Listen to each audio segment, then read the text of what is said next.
Hi అండి, నేను Sudhakar Marabena from NRI project. Hyderabad east zone ఒకసారి చూసుకున్నట్లయితే ఇన్వెస్టర్స్ పరంగా గత 5 సంవత్సరాల నుంచి హైదరాబాద్ ఈస్ట్ జోన్ అనేది అత్యంత వేగంగా ఐటీ పరంగా, ఇన్ఫ్రాస్ట్రక్చర్ పరంగా, కొత్త అపార్ట్మెంట్ విల్లాస్ పరంగా అత్యంత వేగంగా అభివృద్ధి చెందుతున్న డైరెక్షన్ ఎంత ఉందంటే అది హైదరాబాద్ ఈస్ట్ జోన్. ప్రస్తుతం హైదరాబాద్ అతి సమీపంలో బీబీనగర్లో ఎయిమ్స్ హాస్పిటల్ ఎక్కడ ఉందంటే ప్రపంచవ్యాప్తంగా కూడా అది హైదరాబాద్లో ఉందని చెప్తున్నారు. అంటే అప్రాక్సిమేట్లీ భువనగిరి వరకు అంతా కూడా హైదరాబాద్ రీజియన్గా మారిపోయి సిటీ టౌన్లోకి వచ్చేసింది. ప్రస్తుతం హైదరాబాద్ ఈస్ట్ జోన్ ఉప్పల్ నుంచి మొదలు పెట్టుకుంటే బోడుప్పల్, పోచారం, ఇన్ఫోసిస్ అనేది కంప్లీట్గా ఒకప్పుడు అవుట్స్కట్లో ఉన్నది, ఇప్పుడు ప్రస్తుతం సిటీలో ఉండిపోయింది.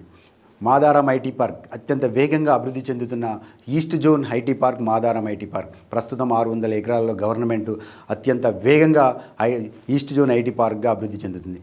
బీబీనగర్ ఎయిమ్స్ హాస్పిటల్ డాన్సింగ్ డఫాలియా థీమ్తో సౌత్ ఏషియాలోనే బిగ్గెస్ట్ బిల్డింగ్ను గట్కేసర్లో నిర్మిస్తున్నారు. దానికి ప్రభుత్వ అనుమతులు కూడా వచ్చినాయి.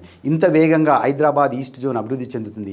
ఇలాంటి ప్రదేశంలో, ఇలాంటి ఈస్ట్ జోన్లో హైదరాబాద్లో కంప్లీట్గా జిహెచ్ఎంసీలో ఒక అద్భుతమైన వెంచర్ను సెలెక్ట్ చేసుకొని అక్కడ మీ ఇన్వెస్ట్మెంట్ చేయండి. ఎందుకంటే రాబోయే రోజుల్లో ఈస్ట్ జోన్ అనేది మొత్తం తెలంగాణ ప్రాంతానికి తలమానికంగా ఉంటుంది. ఒక్కసారి మా ఎన్ఆర్ఐ ప్రాజెక్ట్ ఈస్ట్ జోన్లో ఏర్పరిచినటువంటి అర్బన్ టౌన్స్ ప్రాజెక్ట్ను సందర్శించండి. ఆ తదుపరి నిర్ణయం మీదే.